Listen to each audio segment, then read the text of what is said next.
नमस्कार दोस्तों, मेरा नाम विशाल है। मैं BSW की पढ़ाई कर रहा हूँ, बैचलर इन सोशल वर्क की। मैं उत्तर कर्नाटक के एक गांव से आता हूँ और मैं उस तरह फील या उस तरह साउंड नहीं करना चाह रहा हूँ कि हम लोग गांव से लोग हैं, बहुत पिछड़े हैं।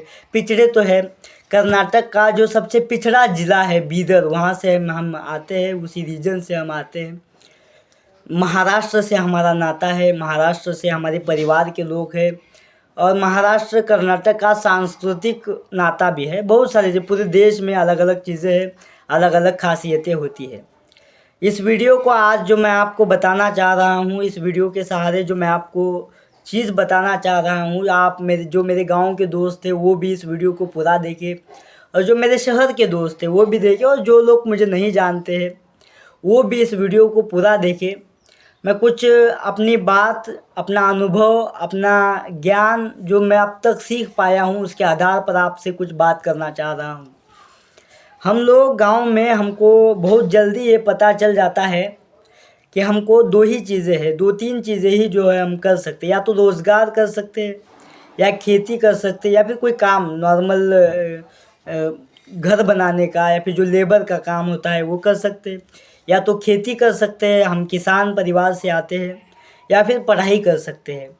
इन दो तीन ऑप्शंस में हमें जो सबसे सटीक रास्ता दिखता है, जो आगे ले जा सकता है, जो हमको हमारे अध्यापकों द्वारा, हमारे जो भी पढ़े लिखे लोग हैं उनके द्वारा हमें बता दिया जाता है कि बेटा अगर आपको आगे बढ़ना है, अगर आपको ऊंचे सपने देखने हैं तो आपको पढ़ाई करनी चाहिए। ये बात कुछ लोगों को समझ में आती है 10वीं 11वीं 12वीं के बाद, कुछ लोगों को ग्रेजुएशन में समझ आती है।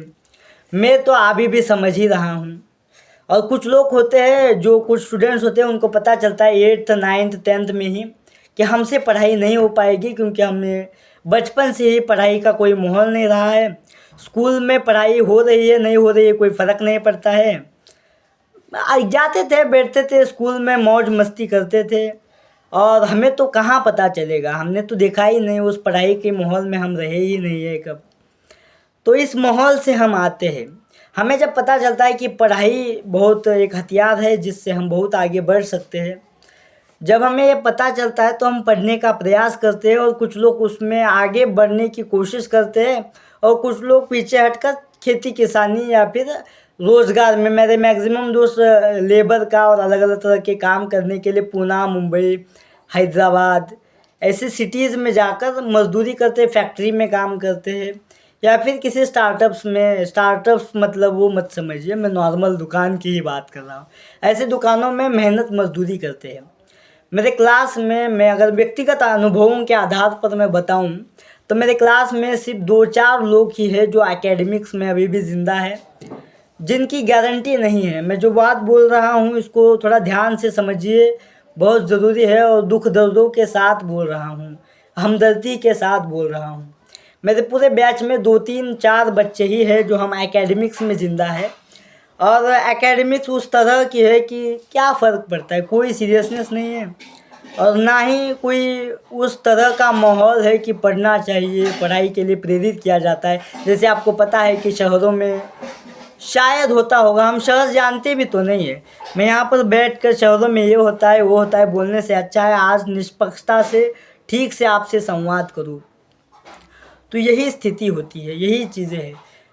गांव में जब हम पढ़ाई की बात करते हैं, हम पढ़ते हैं, पढ़ रहे हैं, हम कोशिश कर रहे हैं पढ़ना। उसी पढ़ाई के दौर में मुझे लगा, ये बात बहुत ज़रूरी है, यहाँ से इस बात को थोड़ा ध्यान से सुनिएगा। मुझे लगा कि पढ़ाई के साथ पढ़ाई करना बहुत ज़रूरी है। मैं फिर से मेरी बात को आपको बता रहा हूँ। मुझे ऐसा लगा आप जो भी पढ़ रहे हैं उसको समझना बहुत ज़रूरी है। और जब हम पढ़ते पढ़ते मुझे ये पता चला ये पॉलिटिक्स क्या होती है, राजनीति क्या होती है, ये सरकार क्या होती है, सोशल जस्टिस क्या होता है, रिजर्वेशन क्या होता है, ये सारी, हालांकि ये इन सबको हम पहले से, और गांव में रहने की एक खासियत बात है। गांव की एक अच्छी बात ये है कि हमको बेरोज़गारी ज़्यादा पढ़नी नहीं पड़ती है, हमने बेरोज़गारी देखी हुई होती है। हमें जातिवाद पढ़ना नहीं पड़ता है, हमने जातिवाद देखा हुआ होता है। हमें जो बाल विवाह है वो बाल विवाह के बारे में पढ़ना नहीं, सिर्फ पढ़ कर अनुभव नहीं करना है, हमने देखा हुआ होता है। और भारत में ये सारी चीज़ें आम है, तो आपको लग रहा होगा ये तो हम सब ने देखा है। मैं जो बात कहना चाह रहा हूँ उसको समझ, जो किताबों में हम पढ़ रहे हैं, जिन समस्याओं के बारे में हम पढ़ते हैं, उन समस्याओं पर हमने देखा हुआ है। डोमेस्टिक वायलेंस हमारे घरों में हमने देखा हुआ होता है। तो जो समस्याएं हैं उनको वो हमें बहुत जल्दी समझ आती है, हम गांव के लोगों को। फिर हम पढ़ते हैं, पढ़कर कुछ करने की कोशिश करते हैं। इसी में जब सरकार से हमारा नाता होता है तो हम ये बहाना, हमारे मैक्सिमम लोगों को बहाना, रीज़न जो भी हम बोलते हैं, हम यही बोलते हैं कि सरकार ठीक नहीं है, प्रशासन ठीक नहीं है। हम बोलते हैं तमाम प्रकार की जो चीज़ें हमसे नहीं हो पाएगा, कुछ लोग क्विट करके हम नॉर्मल रोज़गार में चले जाते हैं। जो वीडियो को मैं रैंडम नहीं कर रहा हूँ, वीडियो को थोड़ा स्पेसिफिकली ध्यान से सुनिए, मैं ध्यान से इम्पोर्टेंट बात करना चाह रहा हूँ।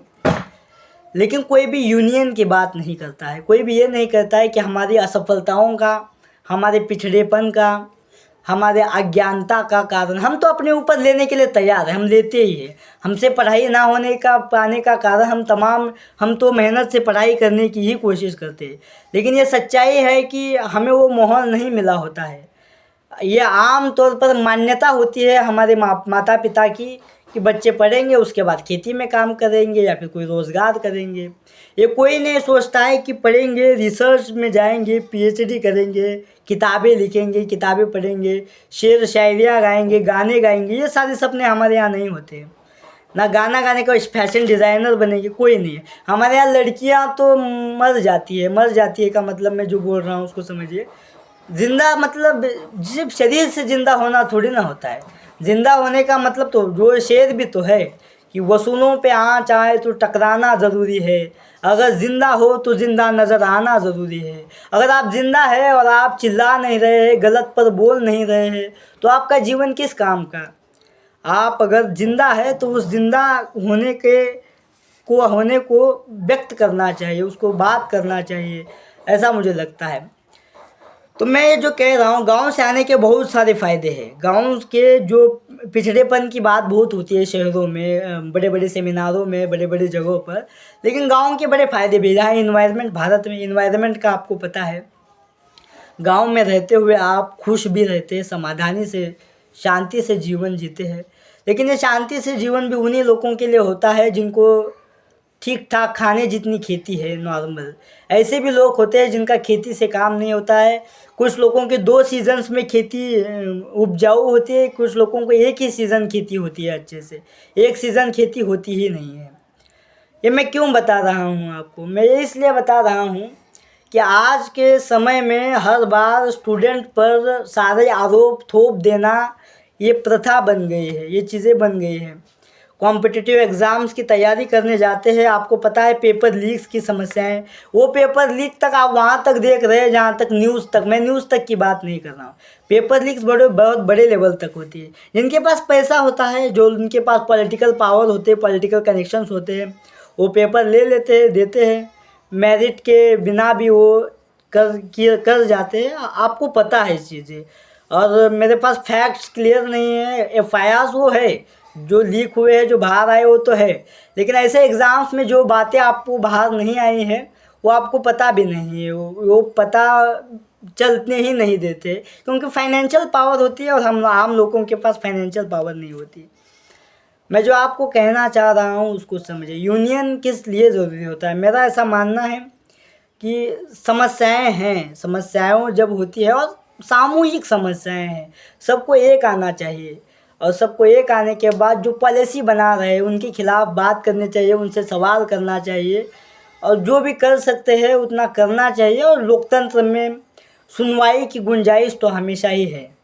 ये बात सत्य है कि आज के समय में गरीबों की, दलितों की आवाज़ कोई नहीं सुनता है। मैं उस तरह की बात नहीं कर रहा। राजनीति में जो लोग बात करते हैं वो तो करते हैं, वो तो होता है, होता आया हुआ है। मैं बात कर रहा हूँ वो जो आम सच में मार्जिनलाइज सेक्शन से लोग हैं, मैं उन सब की बात कर रहा हूँ। आज इस वीडियो का मकसद है आप सब लोग समझिए कि क्या स्थिति होती है। आज इस वीडियो का मकसद है आप सबको समझना चाहिए कि जीवन किस तौर पर, किस पर्सपेक्टिव से चीज़ें होती हैं। इस वीडियो का मकसद है कि आप समझें ये सारी चीज़ें जो हम लोग समझते हैं। मैंने अभी तक की इस वीडियो में आम बातें ही बताई है, इसमें कोई भी चीज़ नहीं है। इसीलिए मुझे लगता है प्रेशर ग्रुप की तरह इनकी आवाज़ गाँव के लोगों की आवाज़ उठनी पड़ेगी और शिक्षा में सहूलियत मिलनी चाहिए गाँव के लोगों को।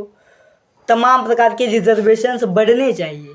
मैं उस दौर में रिजर्वेशन बढ़ने की बात कर रहा हूँ जिस दौर में रिजर्वेशन को गाली बना दिया जा रहा है, रिजर्वेशन लेने वालों को कमज़ोर माना जा रहा है। कुछ बेवकूफ़ तो ये बोलते हैं रिजर्वेशन से बने हुए डॉक्टर जो होते हैं उनसे इलाज कराओगे क्या? उनको ये पता ही नहीं है कि रिजर्वेशन सिर्फ एंट्रेंस एग्ज़ाम तक होता है, मेडिकल कॉलेज में कोई रिजर्वेशन काम नहीं करता है। तो ऐसी चीज़ें हैं। मैं आपको जो बात बताना चाह रहा हूँ, आखिरी पॉइंट बताकर इस वीडियो को एंड करूँगा। आप सब लोग आगे आइए, जो लोग थोड़े समझदार हैं, थोड़े पढ़े लिखे हैं, थोड़े इंटेलेक्चुअल हैं, थोड़े भी जो लोग लड़ सकते हैं, आप आगे आकर उन सब की आवाज़ बनिए। और आज भी इस देश में ज़रूरत है शिक्षा में सबके लिए एक्सेसिबल होने। शिक्षा सबके लिए एक्सेसिबल नहीं है, इसलिए आप सब लोग एक हो जाइए और प्रेशर ग्रुप की तरह काम कीजिए। सरकार से सवाल भी पूछिए, शिक्षा को लेकर सरकार से नीतियाँ बनाने की कोशिश कीजिए। यही सारी बातें हैं जो मैं बताना चाह रहा था। बहुत सारी बातें हैं, बहुत सारी चीज़ें बताएंगे। अगर आप नए हैं तो इस चैनल को सब्सक्राइब भी कीजिए। मैं आपको सारी चीज़ें बताऊंगा, मेरा अनुभव जितना मैं पढ़ पाया हूँ, जितना मैं सीख पाया हूँ, उसके आधार पर आप सब लोग भी पढ़िए। अगर आप पढ़ाई करते हैं तो आप बड़े हैं तो सोचिएगा ज़रूर समाज के बारे में, देश के बारे में, इस देश की शिक्षा व्यवस्था के बारे में सोचना बहुत ज़रूरी है। सोचकर यूनियन बनाकर प्रेशर ग्रुप की तरह, इंटरेस्ट ग्रुप की तरह काम कीजिए। सरकार को प्रेशराइज करके जो ज़रूरी मुद्दे हैं, शिक्षा के लिए जो ज़रूरी चीज़ें हैं, उस पर काम करने के लिए प्रेरित कीजिए। प्रेरित सरकार को क्या करना है, प्रेशर की डालिए और उनसे सही नीतियाँ बनाने के लिए प्रेशर डालिए और वो करेंगे। धन्यवाद। इस वीडियो को मैं बंद कर रहा हूँ और आप सब लोग इस चैनल को सब्सक्राइब कीजिए, वीडियो को लाइक कीजिए, शेयर कीजिए, ताकि हम और बातें बहुत लोगों तक पहुँचा पाए। धन्यवाद। Thank you very much.